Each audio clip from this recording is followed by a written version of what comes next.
الله الرحمن الرحيم. أعوذ بالله من الشيطان الرجيم. بسم الله الرحمن الرحيم. فإذا نفخ في الصور نفخة واحدة وحملت الأرض والجبال فدكتا دكة واحدة. عزیز طلبہ، سبق نمبر 20 آیت نمبر 13 تا 17 آج کے سبق میں ہم پڑھیں گے۔ سب سے پہلے ہم ان آیات کریمہ کی لغوی، صرفی اور ترکیبی حیثیت جانتے ہیں، پھر لغوی ترجمہ، پھر بمحور ترجمہ اور مختصر تفسیر ہم پڑھیں گے۔ فَإِذَا نُفِخَ فِي الصُّورِ نَفْخَةٌ واحدہ ترکیب پر غور فرمائیں۔ اذا ظرفیہ مفعول فی، نفخ فعل، فی صور ظرف مستقر متعلق بنفخہ کے ہیں۔ نفخۃ یہ نفخہ کے لیے نائب فاعل ہے۔ نفخۃ مؤنث ہے اور نفخہ مذکر فعل ہے۔ نفخۃ چونکہ مؤنث غیر حقیقی ہے، اس لیے اس کے لیے مذکر فعل لا سکتے ہیں۔ نفخۃ موصوف، واحدۃ اس کے لیے یہ صفت ہے۔ وحملت الارض فعل، الارض نائب فاعل، والجبال کا عطف الارض پر ہے۔ فدکتا دکتا واحدہ، دکتا فعل فاعل، دکتا واحدۃ مرکبی توصیفی مفعول مطلق واقع ہے۔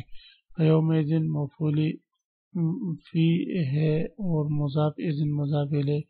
وقعت الواقعۃ، وقعت فعل، الواقعۃ اس کے لیے فاعل ہے۔ وانشقت فعل، السماء اس کے لیے فاعل۔ فہی مبتدا، یومئذ واہیۃ، یومئذ مفعول فی مقدم، مضاف اذن مضاف الیہ، واہیۃ یہ اس کے لیے خبر ہے۔ والملک مبتدا، علی جائز مستقر خبر ہے۔ ویحمل عرش ربک فوقہم، اور یہ جملہ حال واقع ہے۔ یحمل فعل ضمیر اس کے اندر فاعل، عرش مفعول بھی، مضاف ربک مضاف الیہ مضاف، فوق مفعول فی ہے۔ یومئذ یہ بھی مفعول فی ہے۔ ثمانیۃ یہ فاعل واقع ہے یحمل کے لیے۔ یومئذ مفعول فی مقدم تعرضون فعل، اور لا تخفى منکم وہ اس کے اندر نائب فاعل، لا تخفى فعل اور منکم متعلق بلا تخفى، خافیۃ اس کے لیے فاعل ہے۔ لغوی ترجمہ اور ساتھ ساتھ لغوی صرفی تحقیق۔ فَإِذَا نُفِخَ پھر جب پونک دیا جائے گا، فی الصور سور میں، سور حضرت عبداللہ ابن عباس رضی اللہ تعالیٰ عنہ سے روایت ہے، وہ فرماتے ہیں کہ یہ سینگ نما کوئی چیز ہوگی قرب قیامت میں، اس میں پونکا جائے گا، اس کو سور کہا جاتا ہے۔ نفخۃ واحدہ یک بارگی پونکنا، نفخہ کہتے ہیں پونکنے کو، واحدۃ اس کی صفت ہے، یعنی یک بارگی یہ پونکنا ہوگا۔ وحملت الارض اور اٹھائی جائے گی زمین، والجبال اور پہاڑ، جبال جبل کی جمع، فدکتا دکتا واحدہ تو دونوں توڑ دیے جائیں گے توڑنا، واحدتاً یک بارگی۔ دکتا دکتاً، دکا کہتے توڑنے کو، ریزہ ریزہ کرنے کو، تو دونوں ریزہ ریزہ کر دیے جائیں گے، ریزہ کرنا یک بارگی، یعنی یہ ریزہ کرنا توڑنا یک بارگی ہوگا۔ فیومئذ پس اس دن وقعت الواقعۃ واقع ہو جائے گی واقع ہونے والی چیز۔ واقعہ چونکہ قیامت کے ناموں میں سے ایک نام ہے، تو اس دن واقع ہو جائے گی قیامت۔ وانشقت السماء اور پھٹ جائے گا آسمان۔ انشقق ینشقق، انشقاق کا معنی آتا ہے پھٹنا، تو وانشقت السماء اور پھٹ جائے گا آسمان۔ فہی پس وہ آسمان یومئذ اس دن واہیۃ کمزور ہوگا، واہیہ کمزور، واہیہ مادہ ہے معنی کمزور ہونا۔ والملک علی ارجائہا اور فرشتے اس کے کناروں پر ہوں گے، علی ارجائہا کناروں پر ہوں گے۔ اور بعض رات نے فرمایا کہ ارجاء سے مراد آسمان میں جو دروازے بن جائیں گے فرشتے ان دروازوں پر ہوں گے۔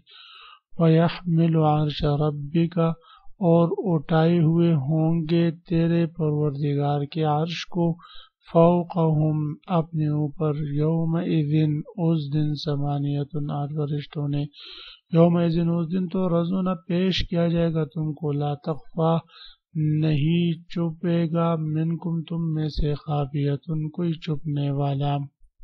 فَإِذَا نُفِخَ فِي الصُّورِ نَفْخَةٌ وَاحِدَةٌ سے اللہ رب العزت قیامت کے مختلف احوال کو ذکر فرما رہے ہیں۔ ان احوال میں سے سب سے پہلی یہ حالت ذکر فرمائی ہے کہ فَإِذَا نُفِخَ فِي الصُّورِ نَفْخَةٌ وَاحِدَةٌ جب سور میں یک بارگی پھونکا جائے گا، یعنی سور میں پھونک مار دی جائے گی اور یہ پھونک مارنا یک بارگی ہوگا۔ فرماتے فَإِذَا نُفِخَ فِي الصُّورِ نَفْخَةٌ وَاحِدَةٌ تو اس دن ایک ہی دفعہ سور میں پھونک مار دی جائے گی۔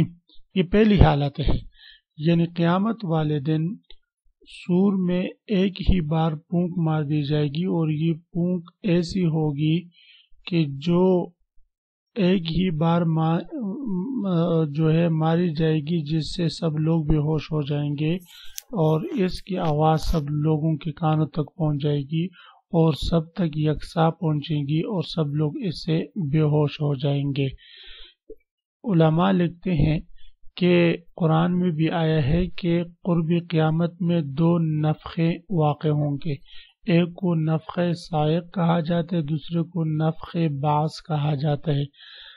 نفخ صاعق کا مطلب یہ ہے کہ چیخ والا نفخہ اور موت والا نفخہ، یعنی ایسی پھونک ہوگی، ایسا نفخہ ہوگا جس سے سارے لوگ بے ہوش ہو کر اور مر جائیں گے، تمام مخلوق پر موت طاری ہو جائے گی، اور اس کے بعد پھر دوبارہ جب سور پھونکا جائے گا تو اس صورت میں پھر سب لوگ جو ہے وہ قبروں سے اٹھ جائیں گے اور دوبارہ زندہ ہو جائیں گے۔ تو یہ دو نفخے ہوں گے۔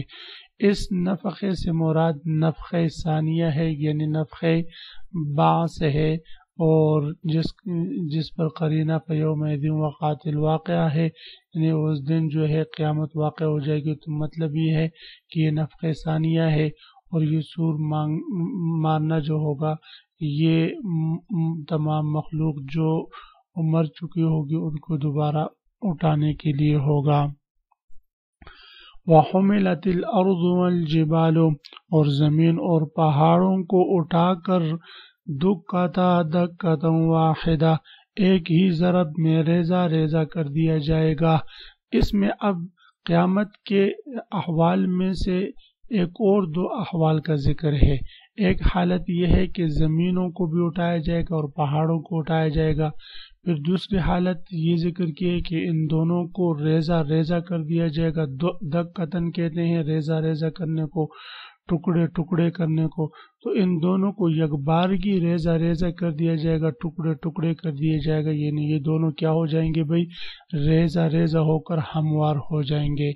فَيَوْمَئِذٍ وَقَعَتِ الْوَاقِعَةُ تو اس دن وہ واقعہ پیش آ جائے گا جسے پیش آنا ہے، یعنی اس دن قیامت واقع ہو جائے گی۔ فَيَوْمَئِذٍ میں تنوین یہ جملے کا عوض ہے، یعنی فَيَوْمَئِذَا نُفِخَ فِي الصُّورِ نَفْخَةٌ وَاحِدَةٌ وَحُمِلَتِ الْأَرْضُ وَالْجِبَالُ فَدُكَّتَا دَكَّةً وَاحِدَةً وَقَعَتِ الْوَاقِعَةُ یعنی ایسے دن وہ واقع ہونے والی چیز واقع ہو جائے گی، یعنی قیامت برپا ہو جائے گی۔ تو اس سے معلوم ہوا کہ نفخہ سے مراد نفخ ثانیہ ہے۔ تو یہ ایک اور حالت ہوئی قیامت کی کہ اس دن قیامت واقع ہو جائے گی۔ اب وَانشَقَّتِ السَّمَاءُ فَهِيَ يَوْمَئِذٍ وَاهِيَةٌ قیامت والے دن آسمانوں کی کیا حالت ہوں گی اس کا ذکر فرما رہے ہیں۔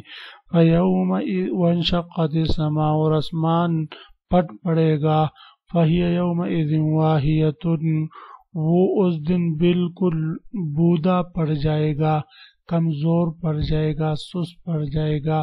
آسمان یکدم پڑ جائے گا اور وہ اس دن کمزور ہوگا۔ اور والملک علی ارجائها آسمان جب پٹ جائے گا تو پٹنے کے بعد ٹکڑے ٹکڑے بن کر یہ بھی ہموار ہو جائے گا، اور بعض حضرات فرماتے ہیں کہ نہیں، اس میں پٹنے کا اور انشقاق کا مطلب یہ کہ اس میں دروازے بن جائیں گے، جیسے کہ سورۃ النبأ میں اللہ رب العزت ارشاد فرماتے ہیں وَفُتِحَتِ السَّمَاءُ فَكَانَتْ أَبْوَابًا، بہرحال دونوں تفسیریں ہیں۔ وَالْمَلَكُ عَلَىٰ أَرْجَائِهَا اور فرشتے اس کے کناروں پر ہوں گے۔